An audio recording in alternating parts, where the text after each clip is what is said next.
अस्सलाम वालेकुम दोस्तों, ਤੁਹਾਡਾ ਆਪਣਾ ਲਾਲਾ ਵਕਾਰ ਤੇ ਮੈਂ ਤੁਹਾਡੇ ਨਾਲ ਗੱਲ ਕਰ ਰਿਹਾ ਆਪਣੇ YouTube ਚੈਨਲ ਤੇ ਲਾਲਾ ਵਕਾਰ ਦੇ ਨਾਮ ਤੋਂ। ਤੇ ਦੋਸਤੋ ਮੈਂ ਨਾ ਅੱਜ ਇੱਕ ਤੁਹਾਨੂੰ ਗੱਲ ਸੁਣਾਵਾਂਗਾ ਕਿ ਇੱਕ ਨਾ ਬੰਦਾ ਸੀ, ਉਹ ਲੱਕੜਾਂ ਕੱਟਦਾ ਹੁੰਦਾ ਸੀ ਤੇ ਲੱਕੜਾਂ ਕੱਟਦਿਆਂ ਨਾ ਉਹਨੂੰ ਉੱਥੇ ਦੇਖਦਾ ਕਿ ਵੀ ਇੱਕ ਦਰਖਤ ਦੇ ਉੱਤੇ ਨਾ ਬਾਜ਼ ਨੇ ਆਂਡੇ ਦਿੱਤੇ ਸੀ। ਬਾਜ਼ ਉੱਥੇ ਬਾਜ਼ ਆਂਡੇ ਦਿੰਦੇ ਆ ਨਾ, ਬਾਜ਼ਨੀ ਯਾਨੀ ਕਿ ਕਹ ਲਓ ਉੱਥੇ ਬਾਜ਼ ਦੇ ਆਂਡੇ ਸੀ। ਤੇ ਉਹਨੇ ਹੁਣ ਨਾ ਦੇਖਿਆ ਕਿ ਇੱਥੇ ਆਂਡੇ ਬਾਜ਼ ਨੇ ਦਿੱਤੇ। ਉਹ ਦਰਖਤ ਦੇ ਉੱਤੇ ਚੜ੍ਹਿਆ, ਚੜ੍ਹ ਕੇ ਉਹਨੇ ਉੱਥੋਂ ਇੱਕ ਆਂਡਾ ਲੈ ਕੇ ਤੇ ਉਹਨੇ ਨਾ ਲਿਆਇਆ ਘਰ ਤੇ ਲਿਆ ਕੇ ਉਹਦੀ ਮੁਰਗੀ ਦੇ ਥੱਲੇ ਪਾਤਾ ਉਹੀ ਆਂਡਾ। ਮੁਰਗੀ ਬੱਚਿਆਂ ਆਂਡਿਆਂ ਤੇ ਬੈਠੀ ਸੀ। ਜਿਸ ਟਾਈਮ ਉਹਦੇ ਥੱਲੇ ਪਾਤਾ ਨਾ ਤੇ ਉਹ ਜਿਸ ਤਰ੍ਹਾਂ ਮੁਰਗੀ ਦੇ ਬੱਚੇ ਨਿਕਲੇ, ਬਾਜ਼ ਦਾ ਵੀ ਬੱਚਾ ਨਿਕਲ ਆਇਆ। ਉਹ ਇਸੇ ਤਰ੍ਹਾਂ ਹੀ ਮੁਰਗੀ ਦੇ ਬੱਚਿਆਂ ਨਾਲ ਫਿਰਨ ਤੁਰਨ ਲੱਗ ਪਿਆ। ਆਸਤਾ ਆਸਤਾ ਉਹ ਵੱਡਾ ਹੁੰਦਾ ਗਿਆ। ਜਿਸ ਟਾਈਮ ਕਾਫੀ ਵੱਡਾ ਆਇਆ ਤੇ ਉਹ ਉਹੀ ਕੰਮ ਕਰੇ ਜਿਹੜੇ ਨਾ ਮੁਰਗੀ ਕਰਦੇ ਬੱਚੇ ਕਰਦੇ ਸੀ। ਉਸੇ ਤਰ੍ਹਾਂ ਨਾਲੀਆਂ 'ਚ ਮਾਰੇ ਚੁੰਝਾਂ, ਉੱਥੋਂ ਆਪਣਾ ਖਾਣਾ ਦਾਣਾ ਲੱਭੇ, ਉਸੇ ਤਰ੍ਹਾਂ ਹੀ ਬੱਚੇ ਪਿੱਛੇ ਲੱਗਣ, ਭੱਜ ਕੇ ਇੱਧਰ ਹੋ ਜੇ ਇੱਧਰ। ਉਹ ਦੇਖਦਾ ਰਿਹਾ ਕਿ ਤੇ ਬਾਜ਼ ਵਾ, ਇਹ ਕੰਮ ਮੁਰਗੀਆਂ ਵਾਲੇ ਕਰਨ ਡਿਆ ਵਾ। ਖੈਰ ਨਾ ਉਹ ਦੇਖਦਾ ਰਿਹਾ ਵੀ ਚਲੋ ਕੋਈ ਨਹੀਂ, ਕਿਸੇ ਟਾਈਮ ਵੱਡਾ ਹੋਏਗਾ ਸ਼ਾਇਦ ਇਹਨੂੰ ਪਤਾ ਲੱਗ ਜਾਏ ਕਿ ਮੈਂ ਬਾਜ਼ ਵਾਂ। ਹੱਤਾ ਕਿ ਉਹ ਵੱਡਾ ਹੋ ਗਿਆ, ਲੇਕਿਨ ਉਹਦਾ ਉਹੀ ਕੰਮ ਰਿਹਾ ਜਿਹੜਾ ਸ਼ੁਰੂ ਤੋਂ ਸੀ, ਮੁਰਗੀਆਂ ਵਾਲਾ ਹਿਸਾਬ ਉਹਦਾ ਰਿਹਾ।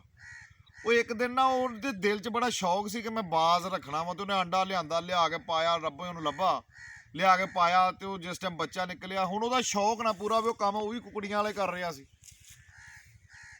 ਉਹਨੇ ਨਾ ਇੱਕ ਦਿਨ ਬੜਾ ਉਹਨੂੰ ਗੁੱਸਾ ਆਇਆ। ਉਹਨੇ ਕਿਹਾ ਅੱਛਾ ਬਈ ਇਹ ਤੇ ਕੰਮ ਹੀ ਹੈ। ਕਦੋਂ ਉਹਨੇ ਫੜ ਕੇ ਉਹਨੂੰ ਸੁੱਟਿਆ ਵੀ ਤੂੰ ਉੱਡਣ ਨਾਲ ਵਾਸਤੇ ਬਣਿਆ ਵਾ, ਤੂੰ ਬਾਜ਼ ਵਾ। ਬਥੇਰਾ ਉਹਨੂੰ ਦੱਸਿਆ ਲੇਕਿਨ ਉਹਨੂੰ ਉੱਤੇ ਸੁੱਟੇ, ਉਹ ਫਿਰ ਪਾਰੀ ਨਾ ਖੋਲੇ ਮੁਰਗੀਆਂ ਤਰ੍ਹਾਂ ਫਿਰ ਥੱਲੇ ਡਿੱਗ ਪਵੇ। ਉਹ ਨਾ ਹੁਣ ਬੜੀ ਸ਼ਸ਼ੋ ਪੰਜ ਦੇ ਵਿੱਚ ਕਿ ਮੇਰਾ ਤਾਂ ਸ਼ੌਕ ਵੀ ਪੂਰਾ ਨਹੀਂ ਹੋਇਆ, ਇਹ ਬਾਜ਼ ਨੇ ਕੀ ਕੀਤਾ। ਇਸੇ ਤਰ੍ਹਾਂ ਨਾ ਇੱਕ ਦਿਨ ਅੱਕ ਕੇ ਉਹਨੇ ਕਿਹਾ ਵੀ ਅੱਛਾ ਅੱਜ ਨਾ ਇਹਦਾ ਮੈਂ ਇਲਾਜ ਕਰਦਾ ਵਾਂ। ਜਾਂ ਤੇ ਅੱਜ ਇਹ ਬੰਦਾ ਬਣ ਜਾਏਗਾ, ਯਾਨੀ ਕਿ ਬਾਜ਼ ਬਣ ਜਾਏਗਾ, ਜਾਂ ਫਿਰ ਇਹ ਜਿਹੜੀ ਜ਼ਿੰਦਗੀ ਜੀਣ ਡਿਆ ਇਹਦੇ ਨਾਲੋਂ ਤੇ ਮਾਰੀ ਜਾਵੇ ਤੇ ਚੰਗਾ। ਉਹਨੇ ਨਾ ਦੋਸਤੋ ਨੂੰ ਫੜਿਆ ਤੇ ਬੜੀ ਉੱਚੀ ਪਹਾੜ ਦੇ ਉੱਤੇ ਚੜ੍ਹ ਕੇ, ਪਹਾੜ ਦੀ ਚੋਟੀ ਤੇ ਚੜ੍ਹ ਗਿਆ। ਚੜ੍ਹ ਕੇ ਉਹਨੂੰ ਕਹਿੰਦਾ ਵੀ ਤੂੰ ਬਾਜ਼ ਆ, ਉੱਡਣਾ ਸ਼ੁਰੂ ਕਰ ਲਾ, ਚੰਗਾ ਰਵੇਂਗਾ, ਵਰਨਾ ਜਿਹੜੇ ਕੰਮ ਤੂੰ ਕਰਨ ਡਿਆ ਵਾ ਨਾ ਇਹਦੇ ਨਾਲੋਂ ਤੂੰ ਮਾਰੀ ਜਾ, ਇਹਨਾਂ ਤੋਂ ਕੁਕੜੀਆਂ ਵੀ ਰੱਖੀ ਫਿਰਦਾ ਵਾ। ਉਹਨੇ ਨਾ ਉਤਲੀ ਚੋਟੀ ਦੇ ਉੱਤੋਂ ਨਾ ਉਹਨੂੰ ਸੁੱਟਿਆ, ਇਹ ਕਹਿ ਕੇ ਉਹਨੇ ਕਿਹਾ ਜੇ ਤੇ ਆਪਣਾ ਆਪ ਕਹੇਗਾ ਪਛਾਣ ਤੇ ਅਸਮਾਨਾਂ ਦੀਆਂ ਬੁਲੰਦੀਆਂ ਛੂ ਜਾਏਗਾ, ਤੇ ਜੇ ਨਾ ਪਛਾਣ ਤਾਂ ਜਿਹੜੀ ਜ਼ਿੰਦਗੀ ਤੂੰ ਜੀਣ ਡਿਆ ਨਾ ਇਹਦੇ ਨਾਲੋਂ ਮੌਤ ਬਿਹਤਰ, ਮਰ ਜਾ। ਹੁਣ ਉਹਨੇ ਉੱਥੋਂ ਛੱਡ ਦਿੱਤਾ ਉਹਨੂੰ। ਹੁਣ ਉਹ ਬਾਜ਼ ਜਿਹੜਾ ਨਾ ਜਿਸ ਟਾਈਮ ਉਹ ਵਾਵਾ ਥੱਲੇ ਨੂੰ ਆਇਆ ਤੇ ਉਹਨੇ ਕਿਹਾ ਕਿ ਮੈਂ ਜਿੰਨੀ ਸਪੀਡ ਨਾਲ ਥੱਲੇ ਜਾਣ ਡਿਆ ਮੈਂ ਤੇ ਮਰ ਜਾਵਾਂਗਾ। ਉਹਨੇ ਕੀ ਕੀਤਾ, ਉਹਨੇ ਨਾ ਆਪਣੇ ਆਪ ਨੂੰ ਫੜਫੜਾਇਆ, ਕੁਛ ਨਾ ਕੁਛ ਕੀਤਾ, ਲੇਕਿਨ ਉਹਦਾ ਸੂਰਤ ਹਾਲ ਇਹ ਹੀ ਕਿ ਉਹਦੀ ਥੱਲੇ ਜਾਣ ਦੀ ਸਪੀਡ ਹੋਈ। ਉਹਨੇ ਨਾ ਆਪਣੇ ਨੂੰ ਬਚਣ ਦੀ ਖਾਤਰ ਇੰਜ ਪਰਪੁਰ ਮਾਰੇ, ਲੇਕਿਨ ਜਿਸ ਟਾਈਮ ਪਰ ਥੋੜ੍ਹੇ ਜਿਹੇ ਖੁੱਲ੍ਹੇ ਤੇ ਥੱਲੇ ਜਾਣ ਦੀ ਸਪੀਡ ਅੱਗੇ ਨਾਲੋਂ ਘੱਟ ਗਈ। ਉਹਨੂੰ ਸਮਝ ਆਈ ਕਿ ਇਦਾਂ ਕਰਿਆ ਮੇਰੀ ਸਪੀਡ ਘਟੀ ਆ। ਉਹਨੇ ਉਹ ਪਾਰ ਨਾ ਥੋੜ੍ਹੀ ਜਿਹੀ ਸਪੀਡ ਨਾਲ ਜ਼ਿਆਦਾ ਖੋਲ੍ਹਣੇ ਸ਼ੁਰੂ ਕਰਤੇ, ਜ਼ਿਆਦਾ ਸਪੀਡ ਨਾਲ ਪਾਰ ਮਾਰਨੇ ਸ਼ੁਰੂ ਕਰ ਦਿੱਤੇ। ਉਹ ਬਜਾਏ ਥੱਲੇ ਜਾਣ ਦੇ ਤੇ ਰੁਕ ਗਿਆ, ਜਿੱਥੇ ਆਇਆ ਸੀ ਉੱਥੇ ਰੁਕ ਗਿਆ। ਉਹ ਜਿਸ ਟਾਈਮ ਉੱਥੇ ਰੁਕਿਆ ਵਾ, ਉਹਨੇ ਹੁਣ ਇਸੇ ਚੀਜ਼ ਨੂੰ ਮੱਦੇਨਜ਼ਰ ਰੱਖਿਆ ਕਿ ਪਰ ਫਲਾਇਆ ਮੈਂ ਰੁਕਿਆ ਵਾ। ਉਹਨੇ ਪਰ ਫਿਰ ਪੂਰੇ ਖੋਲੇ ਤੇ ਪੂਰੀ ਸਪੀਡ ਨਾਲ ਹਿਲਾਉਣੇ ਸ਼ੁਰੂ ਕਰ ਦਿੱਤੇ।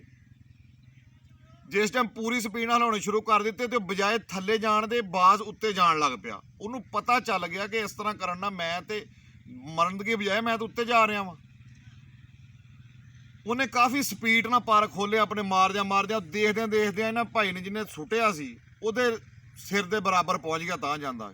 ਹੱਤਾ ਕਿ ਉਹਨੇ ਪੂਰੇ ਪਰ ਖੋਲੇ, ਉਹਦੇ ਸਾਹਮਣੇ ਵੇਖਦਿਆਂ ਅਸਮਾਨਾਂ ਦੀਆਂ ਬੁਲੰਦੀਆਂ ਛੂ ਗਿਆ। ਜਿਸ ਟਾਈਮ ਛੂ ਗਿਆ ਨਾ ਤੇ ਉਸ ਭਾਈ ਨੇ ਫਿਰ ਉਹਨੂੰ ਦੱਸਿਆ, ਉਹਨੇ ਕਿਹਾ ਜਿਹੜੀ ਜ਼ਿੰਦਗੀ ਜੀਣ ਡਿਆ ਸੀ ਨਾ, ਅਗਰ ਤੂੰ ਉਹਦੇ 'ਚ ਰਹਿਣਾ ਤੇ ਉਹਦੇ ਨਾਲ ਤੂੰ ਕੁਕੜੀਆਂ ਦੀ ਜ਼ਿੰਦਗੀ ਤੇਰੇ ਨਾਲੋਂ ਚੰਗੀ ਆ। ਚਲੋ ਇਹ ਵੀ ਚੰਗਾ ਹੋਇਆ ਕਿ ਤੈਨੂੰ ਆਪਣੀ ਪਛਾਣ ਹੋ ਗਈ ਕਿ ਤੂੰ ਕੀ ਆ। ਤੇ ਦੋਸਤੋ ਇਹੀ ਹਿਸਾਬ ਸਾਡਾ ਵਾ। ਅਸੀਂ ਲੋਕ ਕਲਚਰ ਐਸਾ ਅਪਣਾ ਲਿਆ ਵਾ, ਅਸੀਂ ਆਪਣੇ ਬੱਚਿਆਂ ਨੂੰ ਵੀ ਉਹ ਦੇਣ ਡਿਆ। ਅਸੀਂ ਸਾਰੇ ਲੋਕ ਇਹ ਕਹਿੰਦੇ ਆ ਕਿ ਬਸ ਯਾਰ ਜਿੰਨੀ ਲੱਭਦੀ ਹੈ ਨਾ ਠੀਕ ਆ, ਲੇਕਿਨ ਦੋਸਤੋ ਕਿਸਮਤ ਦਾ ਨੰਬਰ ਜਿਹੜਾ ਨਾ ਕਾਫੀ ਦੂਰ ਜਾ ਕੇ ਆ। ਸਭ ਤੋਂ ਪਹਿਲਾ ਨੰਬਰ ਕੋਸ਼ਿਸ਼ ਦਾ ਵਾ। ਅਸੀਂ ਲੋਕ ਕੋਸ਼ਿਸ਼ ਕਰਨਾ ਛੱਡ ਗਏ ਆ, ਤੇ ਅੱਜ ਅਸੀਂ ਪਿੱਛੇ ਆ। ਤੇ ਮੈਂ ਆਪਣੇ ਸਾਰੇ ਦੋਸਤਾਂ ਨੂੰ ਇਹ ਗੱਲ ਦੱਸਾਂਗਾ ਕਿ ਜਿਹੜਾ ਬੰਦਾ ਵੀ ਅੱਗੇ ਜਾਣਾ ਚਾਹੁੰਦਾ ਨਾ, ਉਹਨੂੰ ਕੋਸ਼ਿਸ਼ ਕਰਨੀ ਪੈਣੀ ਆ। ਦੋਸਤੋ ਹਮੇਸ਼ਾ ਕੋਸ਼ਿਸ਼ ਕਰਿਆ ਕਰੋ, ਇੱਕ ਦਿਨ ਆਏਗਾ ਕਿ ਤੁਸੀਂ ਵੀ ਅਸਮਾਨਾਂ ਦੀਆਂ ਬੁਲੰਦੀਆਂ ਨੂੰ ਛੂਵੋਗੇ, ਤੁਸੀਂ ਵੀ ਦੁਨੀਆ ਦੀ ਹਰ ਚੀਜ਼ ਅੱਲਾ ਦੀ ਜ਼ਾਤ ਪਾਕ ਤੁਹਾਨੂੰ ਦੇਵੇਗੀ। ਕੋਸ਼ਿਸ਼ ਕਰਨਾ ਨਾ ਛੱਡੋ, ਕੋਸ਼ਿਸ਼ ਕਰਿਆ ਕਰੋ, ਸਾਰੇ ਕੋਸ਼ਿਸ਼ ਬੰਦੇ ਤੁਸੀਂ ਕਰੋ। ਇਨਸ਼ਾ ਤਾਲਾ ਜਿੱਦਾਂ ਤੁਸੀਂ ਰਹਿਣ ਡਏ ਆਪਣੇ ਦਿਨੋਂ ਦਿਨ ਨਿਖਾਰ ਪੈਦਾ ਹੋਏਗਾ ਤੁਹਾਡੇ 'ਚ।